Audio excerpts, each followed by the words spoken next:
Valeu. Muito bem, boa tarde a todos.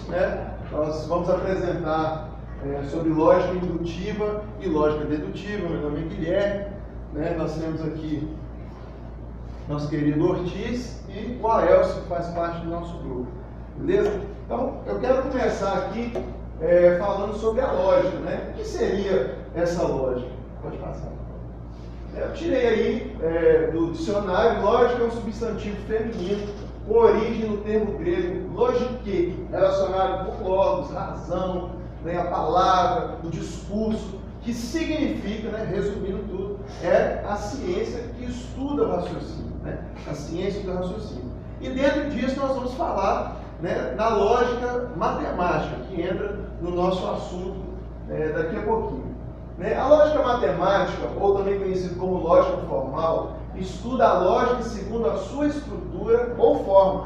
A lógica matemática consiste em um sistema dedutivo de enunciados que tem como objetivo criar um grupo de leis e regras para determinar a validade dos raciocínios. Aí você fala, Guilherme, não entendi nada do que você falou. É basicamente o seguinte: nós temos questões nas nossas vidas, igual foram falados aqui vários exemplos dos nossos amigos. Alguns deram exemplo dos caminhos, sai da maravilha, eu faço isso, aquele quadro é verde, esse computador é preto, enfim. Nós temos aí vários enunciados, várias questões. E a lógica matemática, ela justamente vai nos levar a chegarmos a alguma conclusão sobre o que está sendo falado, sobre o que está sendo estudado. E nós podemos utilizar dois raciocínios para chegar a essa lógica, que é o raciocínio dedutivo, quando a conclusão é obtida obrigatoriamente, quando é verdade as premissas, quando todas as informações no final se der verdade, e tem a parte indutiva, que é mais uma parte de probabilidade, aquilo que nós vamos falar mais à frente. E eu quero dar introdução aqui ao método dedutivo. Pode passar a palavra. Então nós temos o método dedutivo. É a modalidade de raciocínio lógico que faz o uso da dedução para obter uma conclusão a respeito de determinadas premissas. O que é premissa, Guilherme?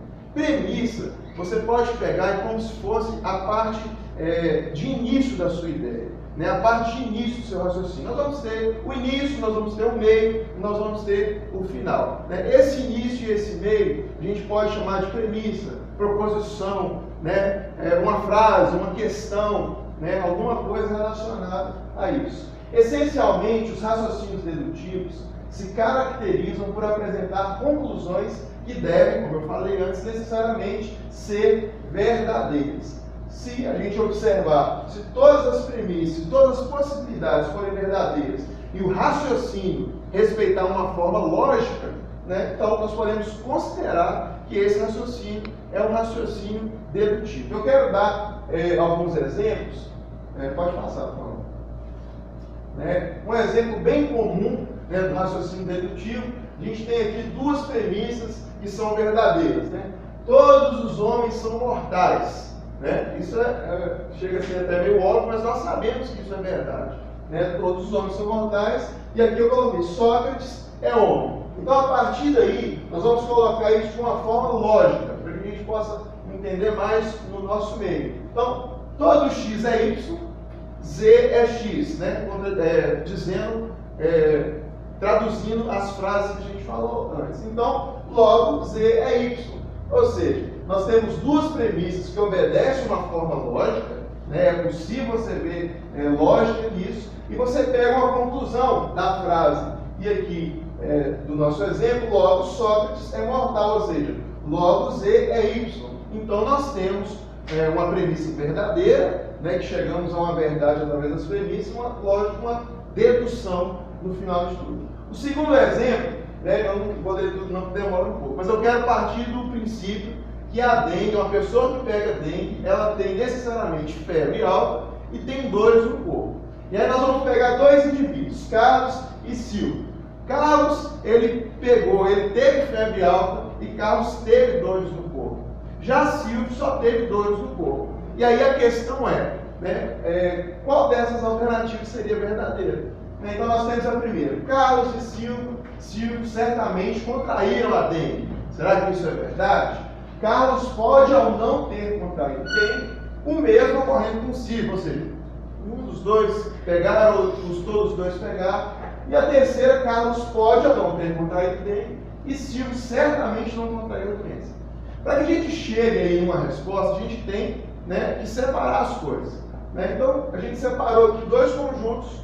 O primeiro conjunto das pessoas que apresentaram febre alta e o segundo conjunto das pessoas que apresentam dores musculares. São duas coisas diferentes, ok? E nós vamos pegar e juntar essas duas coisas, que a interseção desses dois, ou seja, febre e dores musculares, né, quem estiver na interseção desses dois serão possivelmente as pessoas que podem ter pego a dengue, podem ter contraído a dengue. Por quê? Se a pessoa só teve febre, e para ter a dengue precisa de febre e dor no corpo, logo essa pessoa não tem a dengue. E a mesma coisa do outro lado, se a pessoa só teve dores musculares, não quer dizer que ela não teve dengue.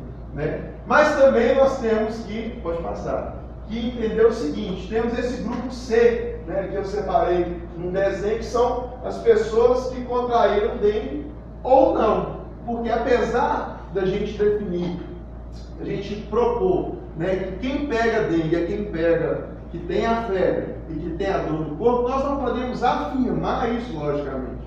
Nós não podemos deixar isso assim, cravar com exatidão que é isso. Então, nós temos aqui, como o Carlos apresentava febre alta e dores musculares, ele pode se encaixar nesse grupo C, que é um grupo que possivelmente pode ter dengue. Né? Mas nós não podemos afirmar nem que Carlos contraiu a dengue e nem que ele não contraiu, porque não é garantido que seja elemento do conjunto C.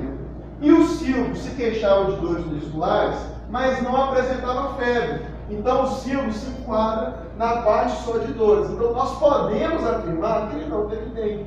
Porque já que ele não teve a febre, então nós podemos afirmar isso com exatidão. Não tem meio termo. Né? Então ele não teve a febre, teve só dores musculares, então ele não teve a dengue. Então a nossa resposta certa seria aí a questão, pode passar, a questão C.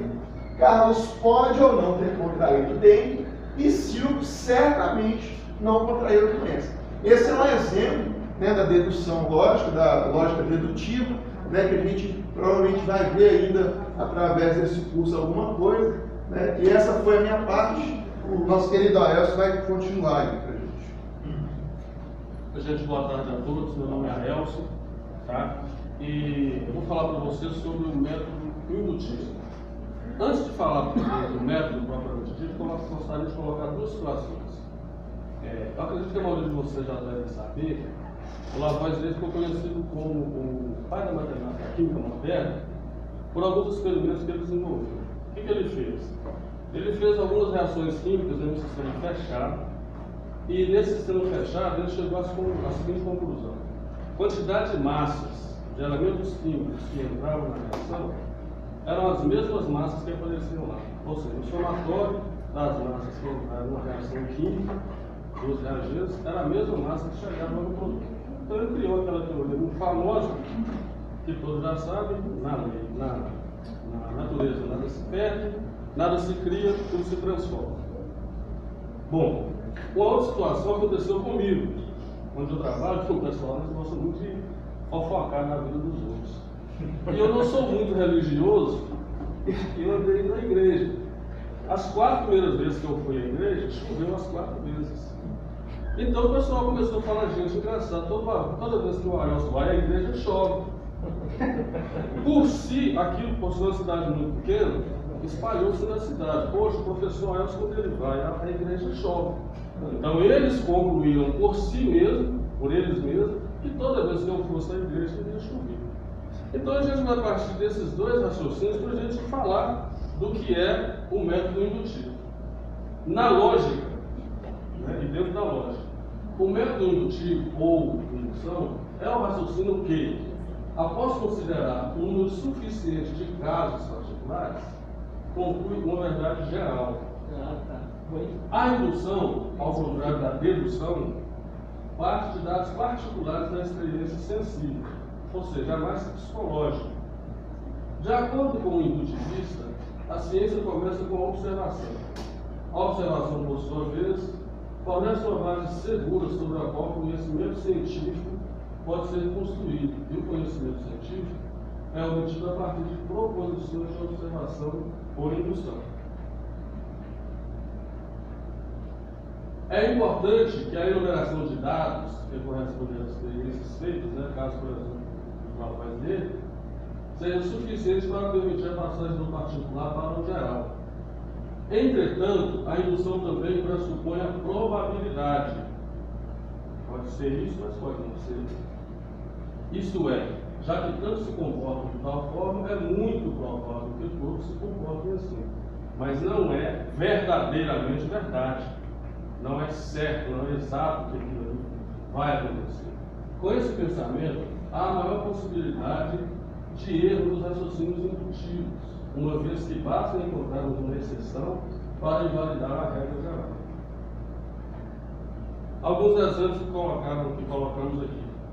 Raciocinar indutivamente é partir de premissas particulares na busca de uma lei geral, universal. Por exemplo 1. Tem até a ver com as leis de Lavoisier, com a lei de Lavoisier. O ferro conduz a eletricidade, e nós já sabemos que o ferro é metal. O ouro conduz a eletricidade, e o ouro é metal. O cobre conduz a eletricidade, o cobre é metal. Logo, os metais conduzem a eletricidade. Certo? Os indutivistas acreditam que as explicações para os fenômenos advêm unicamente da observação dos fatos. O princípio de indução não pode ser uma verdade lógica pura, tal como uma tautologia.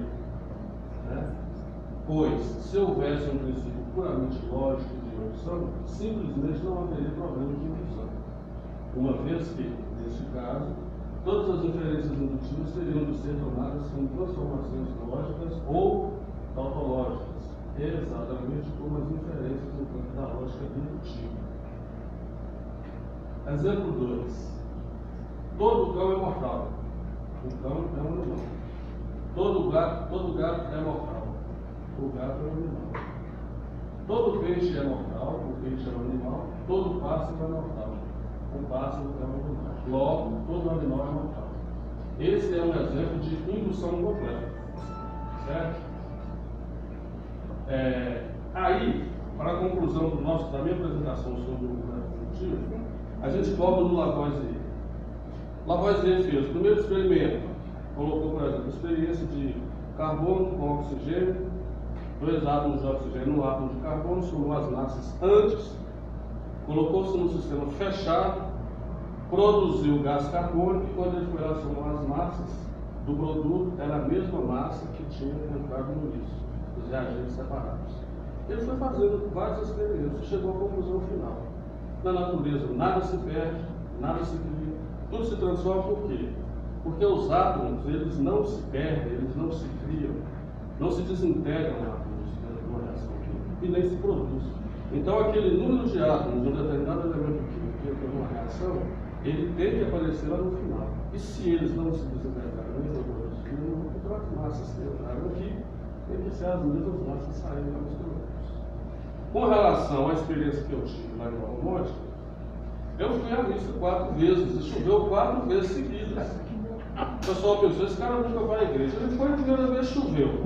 Foi a segunda vez, choveu. A terceira vez, choveu. 4 vezes, choveu. Então, eles generalizaram. Agora, toda vez que ele for à missa, vai chover. Agora eu estou indo direto e não chove. Mesmo que eu pense a Deus fala, não é a Deus. Certo? Então, o que nós temos como método indutivo é que no final a gente tem uma conclusão verdadeiramente verdadeira. E no método indutivo nem sempre isso pode acontecer. Pode ser que vai acontecer, como aconteceu com o Lavoisier, após vários experimentos ele confirmou, mesmo foi comprovado hoje, que realmente na natureza nada se perde, nada se cria, tudo se transforma, mas infelizmente não é todo dia que eu irei à igreja que vai chover novamente. Certo? Uma outra coisa que eu queria colocar para vocês é que o método indutivo ele é muito utilizado na área de pesquisa científica. E nesse momento a gente está passando, os cientistas estão passando por um processo, assim, eu acho uma coisa fantástica, a questão do desenvolvimento da nanotecnologia. Eles estão tentando produzir uma espécie de plástico que, se você passar uma cápsula assim, uma fita assim, em cima de uma xícara, por exemplo, de porcelana, ela precisa ter, parece que 0,0000. São 10 mil vezes menor que o centímetro. Essa camada. Você pode jogar um carro, um Fusca em cima dela, ela não vai quebrar. Isso aí, esse tipo de pesquisa está sendo desenvolvido e são todos através de quê? De raciocínios, metodologia indutiva. Certo? Então a pessoa vai tentando, vai fazendo a prática daquilo ali para chegar a uma conclusão final. Acredito eu que a gente vai chegar nessa conclusão, com certeza, tal como chegou na voz dele, mas isso a gente não tem certeza disso aí. Certinho? Então, sobre o método indutivo, a gente vai ver que existe uma diferença entre um e o outro. Por quê? Porque esse, o indutivo, ele é uma verdade verdadeira. E o indutivo nem sempre vai ser aquela verdade certamente verdadeira. Ok? Obrigado e eu passo a palavra para o meu amigo. Boa tarde. Vou explicar a diferença no caso dedutivo e indutivo. A lógica deve conhecer duas classes fundamentais de argumentos, os dedutivos e os indutivos. Os argumentos dedutivos são aqueles que as premissas fornecem fundamentos dedutivos para a conclusão, enquanto os indutivos, as premissas proporcionam somente alguma fundamentação da conclusão, mas não uma fundamentação conclusiva, identificando dessa maneira os conceitos de dedução e raciocínio básico. Eu vou pegar, por exemplo, os exemplos que foram citados anteriores, onde foi falado que todo homem é mortal, e esse no caso seria X, Sócrates é mortal, Sócrates, todo homem é mortal, Sócrates é mortal, e a conclusão colocaria que Sócrates é homem, seria o C. No caso, teve um outro que passou a questão das aves, o pombo é um pássaro que voa, por exemplo. O urubu é um pássaro que voa. A galinha é um pássaro ou uma ave que voa? Ela não voa.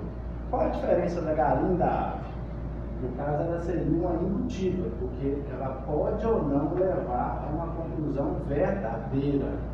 Nesse caso, se colocasse todas as três juntas, essa última afirmação seria falsa. Levaria a uma conclusão, porém falsa. Uma outra maneira de expressar essa diferença é dizer que numa dedução é possível que as premissas sejam verdadeiras e a conclusão falsa. Mas no raciocínio indutivo, no sentido forte, isso é possível, mas pouco provável. No raciocínio dedutivo, a informação da conclusão já está contida nas premissas, de modo que toda a informação das premissas é verdadeira. A informação da conclusão também deverá ser verdadeira. No raciocínio indutivo, a conclusão contém alguma informação que não está contida nas premissas, ficando em abertas possibilidades que essa informação a mais causa a falsidade da conclusão, apesar das premissas verdadeiras. Um exemplo no caso da matemática. A gente tem os valores das letras x, y e z. x10, y10 e z20. Com isso, o professor pode ensinar a partir do z, que é o total, que seria o dedutivo 20, na expressão x mais y é igual a 20, tirando a diferença de 20 por x, que é 10, chegando ao valor y, seria o método dedutivo. Ou outra vez ensinando a adição, x mais y, 10 mais 10, seria o valor total, que é 20, que é o z. Explicando seria a metodologia, né? Agora, para ensinar o raciocínio lógico para as crianças, pegaria essas mesmas expressões e colocaria x mais 10 é igual a 20, verdadeiro ou falso? Ok. X mais 10 é igual a 21? Não é. Então seria, no caso, falso. No caso aqui, uma parte aqui da explicação mais resumida, indutivo particular para o geral, observação, experimentação, formulação de hipóteses, explicativas, teoria, enunciados e universais, no caso foi o exemplo que nosso colega aqui explicou, e o dedutivo geral para o particular, formulação de um problema, de uma hipótese, verificação de hipótese, observação, experimentação, observação de resultados, teorias enunciadas e etc. O primeiro, nosso colega deu um exemplo. Agora eu vou dar um exemplo do segundo, que deve ter acontecido todo mundo aqui. Quando seu carro estraga, você leva no mecânico, ele vira e fala com você no motor, você tem que olhar. Ele pega, vai pegar o seu carro, questão de pegar o motor, às vezes vai abrir o motor, desmontar uma peça, pode ser referente a comando de válvula, está engasgado, tem que limpar a peça, trocar, não funcionou, pode ser o alternador, que é a parte elétrica, então ele vai, como se diz, fragmentando para chegar no objetivo. No caso, seria partindo do todo, a montagem do motor, para tentar chegar na solução para corrigir o problema.